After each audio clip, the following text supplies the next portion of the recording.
Okay, well, welcome to the Becoming a Management Scientist podcast. First of all, I'll do a little introduction and what this pod is going to be about.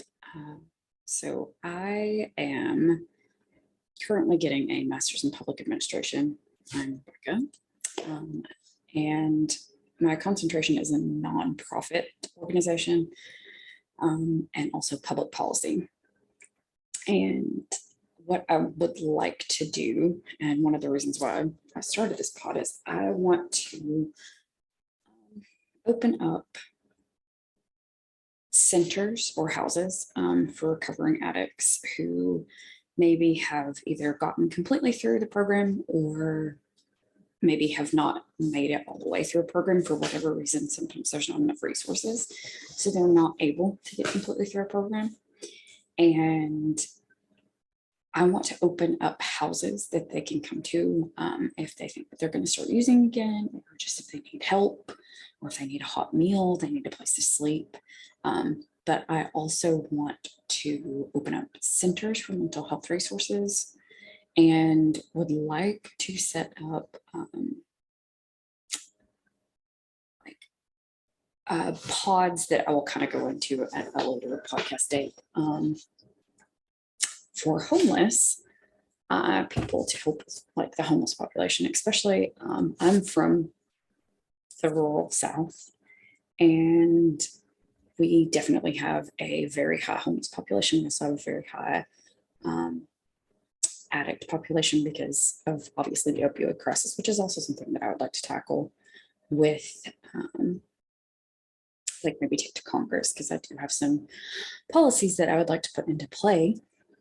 But so one of the main reasons why I wanted to start this podcast was to talk about a lot of things. So there's a lot of issues out there, but maybe they already have podcasts that, have been started, but maybe not from the perspective of someone who is from an area that suffers greatly from,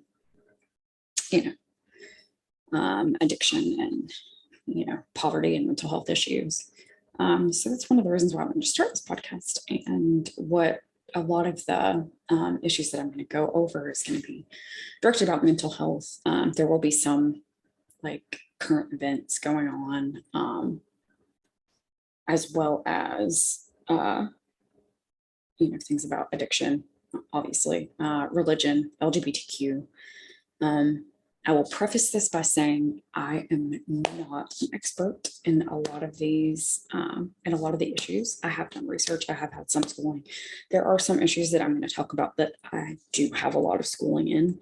So I am a little bit more adept to be able to talk about them. And I will try to be as factual as possible and not just only have my opinion. Obviously, my opinion will be brought into it. I'm not going to completely say I'll be completely unbiased. It's very hard to have no bias at all. But as far as the name of the podcast, no, it really doesn't have anything to do with becoming a management scientist. It was actually a textbook that I had for a class, and I was like, this is kind of an awesome name. Kind of want to use it for a podcast. It's really more about becoming a better person, and maybe will have, an impact on somebody's life. For me, talking about not only my firsthand experiences with certain things, but also what we like to call firsthand adjacent experiences to some things. And, maybe someone out there that's listening is having a really hard time dealing with things. And just listening might be able to help to let them know they're not alone. This podcast was originally supposed to be a duo, but my partner in crime started a new job and in another city. He's also very much younger than me, so he's having to learn. I just opened this and I can't edit it. It's fine. But he is working for the Cinetic Theater in Washington, D.C., and it's a brand new job.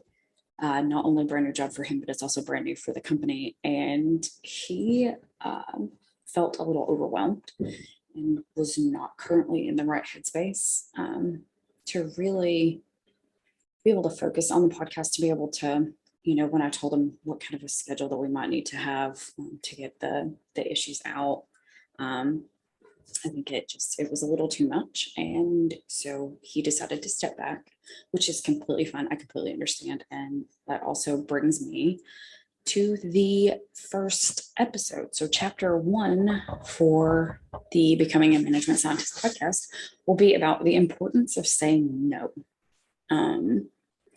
I know there's the movie about being a yes man, and everybody always says, well, you should say yes because yes is so positive. But there is a real importance to saying no, especially to protect your mental health. And so, when Porter said that to me, I completely understand. As someone who has suffered, with anxiety and depression for a very long time, I completely understood, it can take, if you add something extra on when you're already overwhelmed, it can take a serious toll on your mental health. And that's why it's so important to learn how to say no. And I preface that by saying that I'm not typically a person who does that. I have stayed at jobs for way longer. I have done things that I haven't wanted to do because I've always been afraid of hurting another person's feelings or disappointing someone. And one thing that we have to learn, and it's very hard, especially again, if you're like me and you feel like you can't disappoint anyone. One thing you have to learn is that it is not your personal responsibility to make sure that they're not disappointed. If you get that new job and that old job has made you miserable, do not feel like you have to turn the new job down because the management at the old job said, well, I don't know what we're going to do without you. We're not going to be able to make it, because they are. They'll make it just fine. And that's not saying that you weren't a good employee and that you weren't needed. It's just saying, the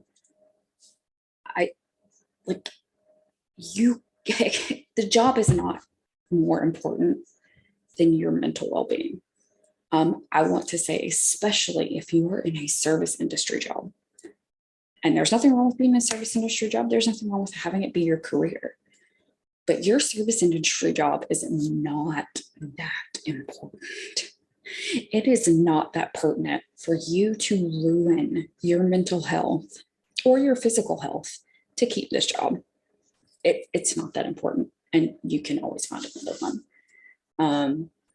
One thing that's going on right now is a lot of people are like, oh, no one wants to work. Nobody wants to work. They're all living off unemployment. Okay, number one, the unemployment ended. So most of them are probably not still living off the maybe $275 they would get a week. That's just not what's happening. What has happened is that during all of this, during the pandemic, people have realized that they're worth more than that $10 an hour that their previous job was paying, or the maybe $12 an hour that they're going to get at a service industry job. They've realized that they're worth more, and they can find a job that pays more, that they don't have to deal with nearly half of what they had to deal with at a service industry job. And if you don't know what I'm talking about, if you have ever worked in retail, or you've ever worked in fast food, you've ever worked as a server, these are not, some retail jobs might be a little bit higher paying, but these are not super high paying jobs. And the amount of shit you have to deal with on a daily basis from customers is not worth it. And what's happening right now is that nobody wants these jobs because they know that they can go and they can find something else. They can find something better where they don't have to deal consistently with people coming in and getting angry with them for something that's completely there, not in any way, shape, or form are they able to help. And so for me, when I see these posts of people like, well, nobody wants to work. And usually the people that are posting them are the ones who have treated service industry workers like shit. No, Karen, what's happened is they've found better jobs. And nobody wants to go, and you don't want to send your 15-year-old son to work at, McDonald's, 15, 16-year-old son or daughter to work at McDonald's. You want them to work somewhere else. Well, all the rest of these people have done the same thing. And it also brings into a point that, people will talk about, Gen Z, and even some millennials being soft and everything having to be PC, because Gen Z and millennials will talk about, I'm not going to do this because I don't want my mental health to get wrecked. That's not a sign of weakness by any shape of the imagination. That is a sign of strength. Like, can you imagine how strong you have to be able to look at someone and say, no, I'm not going to do this. My mental health is more important than that. I'm going to do what I need to do to protect myself. Case in point, Simone Biles at the Olympics. She didn't owe anyone anything. And I know people are like, well, the US put her on the Olympic team. No, she earned that spot. She earned that spot years ago. And when she got to the Olympics and realized that something was wrong, she, being the GOAT that she is, had the strength to say, I'm not going to continue because I need to protect my mental well-being. And not only that, but also her physical well-being. She made that choice, and that is a lot of strength. That's not a weakness. In any shape of the imagination, that is not a weakness.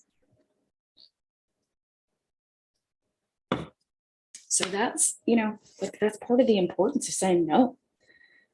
And part of that is learning how to genuinely start to feel your self-worth, your self-esteem, building on that. Because if you don't have a high self-esteem, if you have a low self-worth, you're not going to be able to say no. You're going to want to continue to say yes, because you're going to want to continue to get the accolades of the person that you said yes to. And the problem is that that's not what you need to build your self-esteem. I know people think it is, and I know it's very hard to say that, and not knowing exactly what somebody's going through. But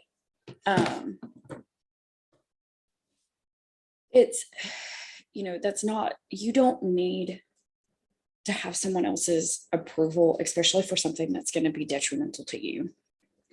You need to learn that by saying no and protecting yourself, protecting your mental health is going to, in the long run, make you feel better about yourself. It's going to help build your self-worth. But also, on the other side, it's learning to say yes to different things. There's also an importance to saying yes to yourself. Like, for example, I made a huge move and would have normally not been the type of person to make a move like that.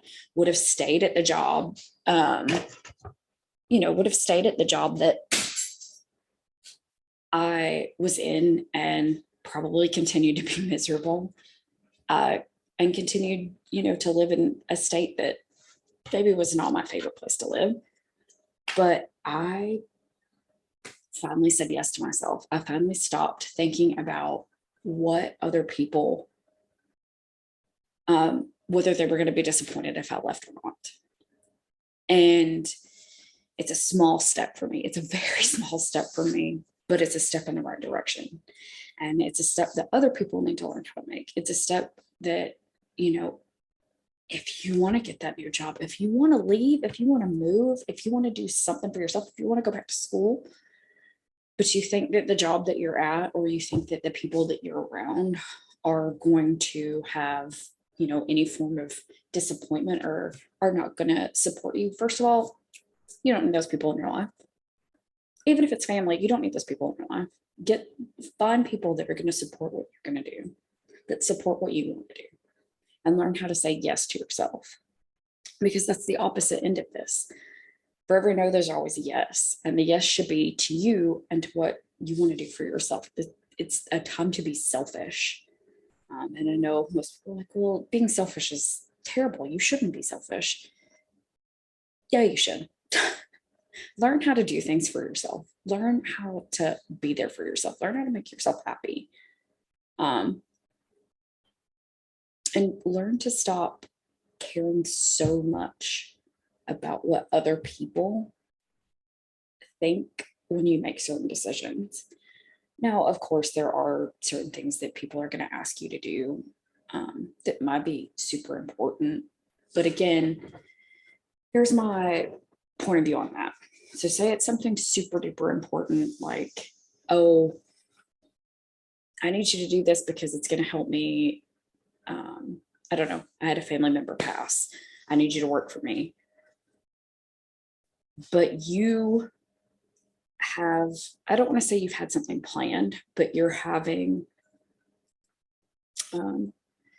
maybe you're somebody that goes through cycles of mania or depression, and you are in a depressive cycle, and you might have therapy that day.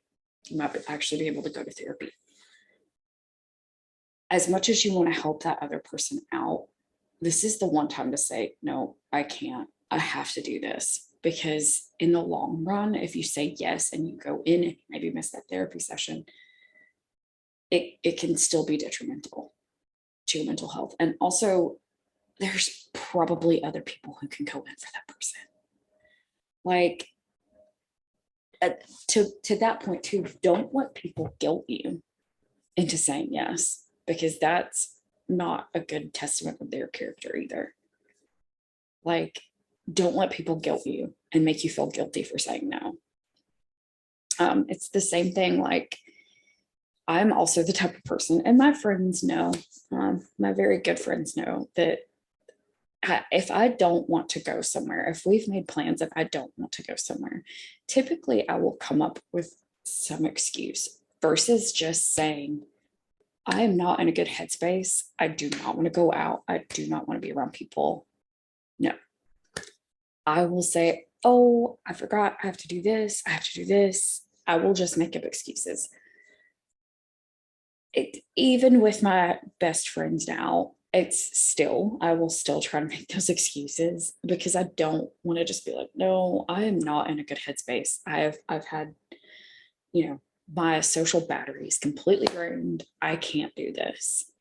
And that's something that I still have to learn. That's something that, a lot of people still have to learn.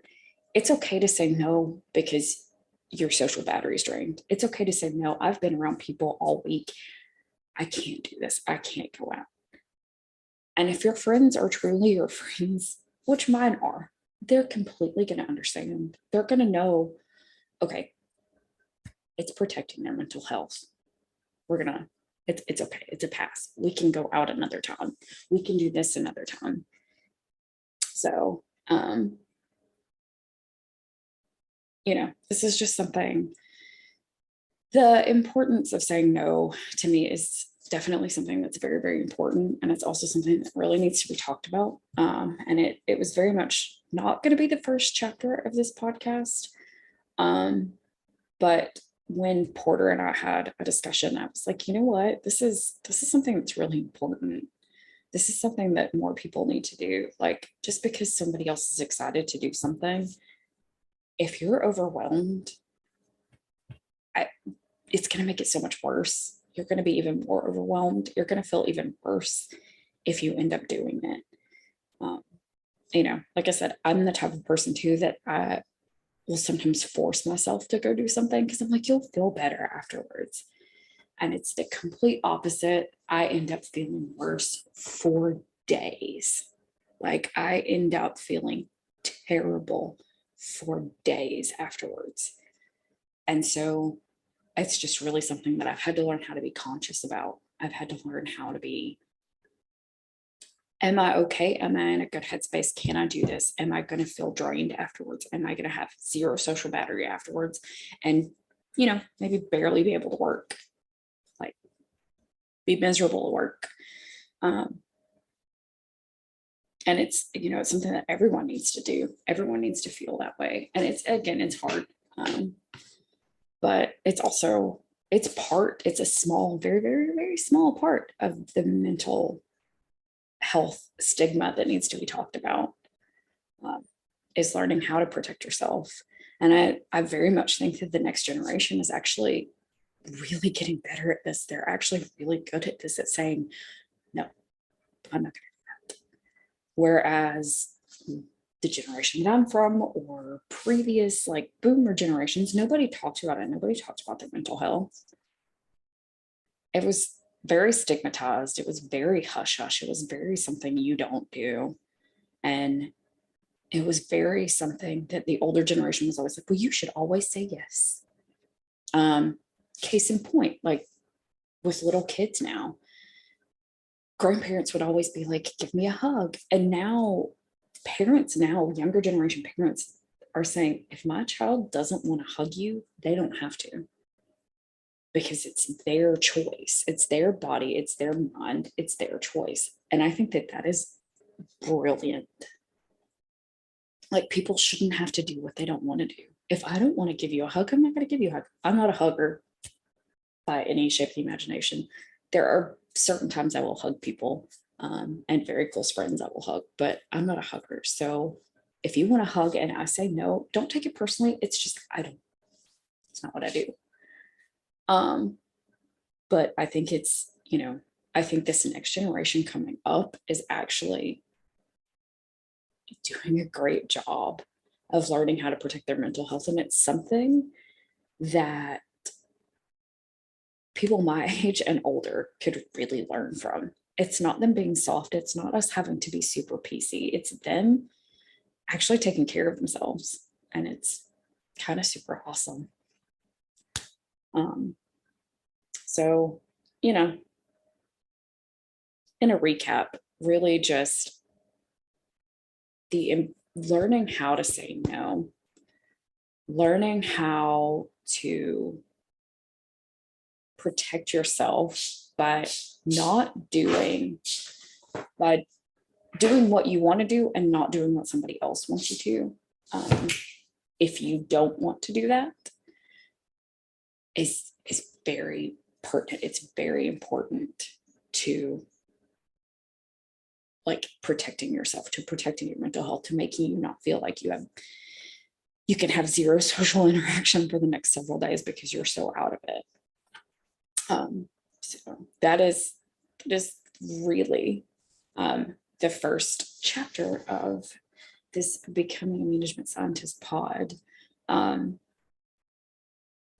Since this is the first, and I kind of did a small introduction, I will say I will probably be putting these up on Thursdays. I will put the video recording on YouTube, and we'll put some of the audio on Instagram,